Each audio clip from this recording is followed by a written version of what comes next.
Assalamualaikum warahmatullahi wabarakatuh. Halo teman-teman, perkenalkan nama saya Cindy Audiana Putri dari Pendidikan Guru Madrasah Ibtidaiyah Institut Agama Islam Syekh Nurjati Cirebon. Pada kesempatan kali ini, saya akan menceritakan kisah tentang Ashabul Kahfi.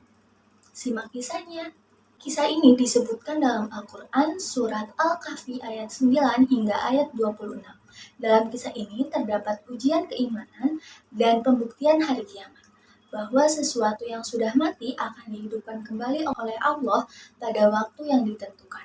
Pada zaman dahulu, di suatu negeri hiduplah seorang pemimpin yang zolim bernama Raja Dicyanus. Selain zolim, raja ini juga kejam. Sang raja memerintahkan rakyatnya untuk menyembah berhala. Apabila ada yang menolak, mereka akan dibunuh. Di tengah-tengah masyarakat ada sekelompok orang yang tidak suka dengan kepemimpinan Raja Dicyanus ini. Mereka adalah 7 orang pemuda yang soleh. Para pemuda ini hanya beriman kepada Tuhan Yang Maha Esa, yakni Allah Subhanahu wa Ta'ala. Aku sudah tidak tahan tinggal di negeri ini. Apalagi kita dipaksa untuk menyembah patung-patung mereka. Benda mati itu aku tidak suka. Aku juga. Apalagi raja tidak segan untuk membunuh orang yang tidak mau melaksanakan perintahnya. Bagaimana jika kita mencari tempat lain untuk beribadah? Maksudmu, kita pergi dari sini? Sepertinya itu ide yang bagus.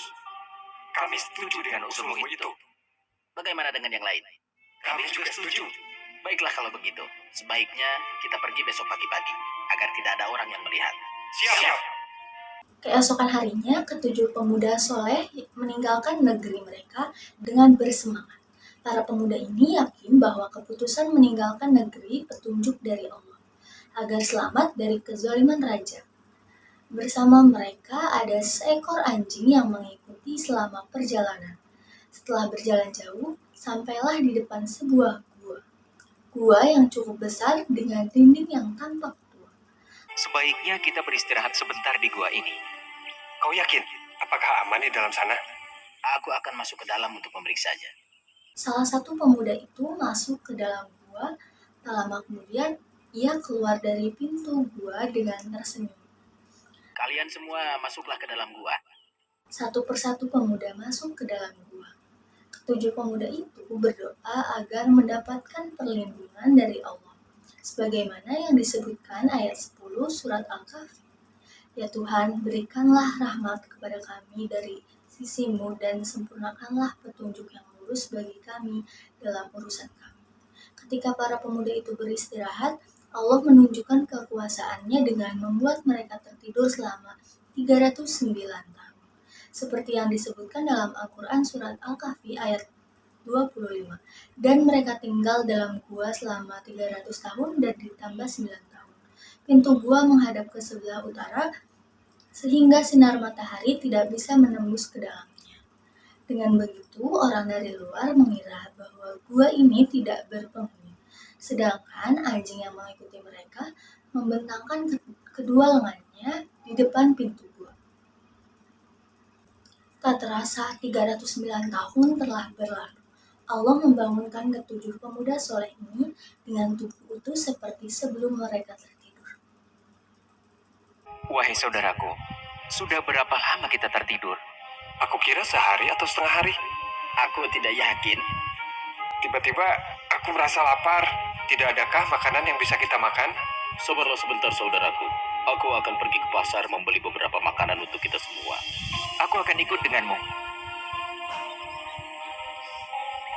Ketika sampai di daerah pemukiman penduduk, mereka mulai merasakan hal yang aneh. Bangunan serta pakaian yang mereka kenakan tampak asing, seperti baru pertama kali mereka lihat. Akhirnya, mereka sampai di sebuah pasar. Wahai anak muda, apa yang kalian butuhkan? Kami ingin membeli roti gandum dan buah anggur. Ini pesanan kalian. Penjual itu lalu menyerahkan pesanan kedua pemuda di dalam wadah gerabah yang besar. Pemuda ke-1 mengeluarkan uang perak dari saku bajunya. Penjual gandum terheran-heran melihat uang dari pembelinya. Uang apa ini? Uang perak ini sudah lama sekali. Dari mana kalian dapatkan uang ini? Maksudku, dari mana asal kalian sebenarnya? Aku baru pertama kali melihat anak muda seperti kalian berbelanja di pasar ini. Memangnya sekarang tahun berapa? Itu sepertinya uang zaman dahulu. Jadi apa kita sudah tertidur selama bertahun-tahun lamanya? Penjual gandum makin bingung mendengar percakapan pembelinya. Tanpa sadar, hingga mereka menjadi sorotan orang-orang pasar. Ketika sadar menjadi pusat perhatian, kedua pemuda ini bergegas meninggalkan pasar. Siapakah pemuda itu, wahai penjual gandum? Aku juga tidak mengenal mereka. Jika melihat dari uang yang mereka bawa dan pakaian yang dikenakan, mereka adalah manusia dari beberapa abad yang lalu. Aku yakin mendengar bahwa mereka mengatakan telah tertidur selama beberapa tahun. Apa? Kalau memang benar, tidak mungkin mereka masih hidup sampai sekarang. Bagaimana jika kita laporkan saja perihal pemuda asing tadi kepada sang raja? Benar, ayo cepat kita laporkan kepada raja.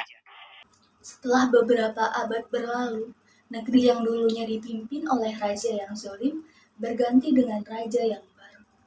Raja yang sekarang adalah raja yang adil.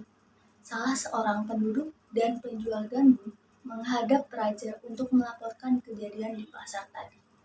Kemudian, sang raja menyuruh pengawalnya menelusuri kepergian pemuda asing sampai ke gua. Sesampainya di gua, para pengawal melihat ketujuh pemuda itu sudah meninggal dunia. Kemudian, para pengawal kembali ke negeri mereka untuk melaporkan kepada raja. Wahai Baginda, jumlah pemuda semuanya ada 7 orang.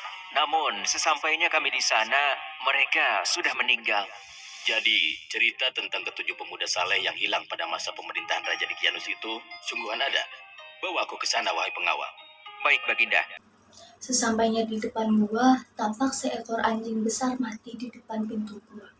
Raja beserta pengawal masuk dan melihat ketujuh pemuda itu sudah tertidur untuk selama-lamanya. Wajah mereka pun tersenyum. Maha kuasa Allah atas segala sesuatu yang mematikan dan menghidupkan makhluknya. Ini adalah bukti bahwa hari kiamat sungguh nyata. Maafkan kami ya Allah yang sempat tidak mempercayai adanya hari kiamat. Sesungguhnya kami termasuk golongan orang-orang yang zalim. Astagfirullahaladzim. Seperti firman Allah Subhanahu wa taala dalam surat Al-Kahfi ayat 21. Dan demikian pula kami perlihatkan manusia dengan mereka agar mereka tahu bahwa janji Allah benar dan bahwa kedatangan hari kiamat tidak ada keraguan padanya. Demikian akhir dari kisah ini. Ashabul Kahfi adalah julukan bagi para pemuda soleh penghuni gua yang tertidur selama 309 tahun. Dari kisah ini, Allah Subhanahu wa taala memberikan pelajaran kepada kita, di antaranya yang pertama, kita harus berani mempertahankan keimanan walaupun nyawa menjadi taruhannya. Yang kedua, Allah akan menyelamatkan orang yang memperjuangkan keimanannya. Ketiga, hendaknya kita tidak mengingkari adanya hari kiamat. Semoga kisah ini dapat mempertebal keimanan kita kepada Allah Subhanahu wa taala. Wallahu a'lam. Sekian kisah Ashabul Kahfi yang dapat saya sampaikan. Kurang lebihnya mohon maaf. Billahi taufiq wal hidayah. Wassalamualaikum warahmatullahi wabarakatuh.